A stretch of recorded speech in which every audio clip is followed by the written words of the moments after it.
આ તો ભાઈ 12 વાગવા આવ્યા ને 12 વાગે દુકાનમાં અમે દુકાનમાં ઘરમાં કાંક લોન્ચ કર્યું હા થોડીક વાર પછી તમને દેખાડું સહી સિક્કા કરીને 2025 નું મોડલ હે ઓકે 26 નું આજે 26 2025 નું મોડલ હે પણ અમે 2026 માં લીધું એટલે સહી સિક્કા કરીને મળીએ ઓકે બાય ભાઈ જય સહી સિક્કા અમારો નન્નુ મુન્નુ ભૈયું जो कि बहुत पुरानी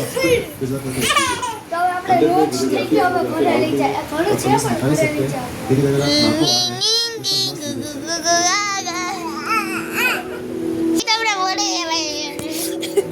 તો હાલો હવે હે ને પછી મળીએ હવે ઘરે મળીએ સીધા લઈને okay bye bye see you tata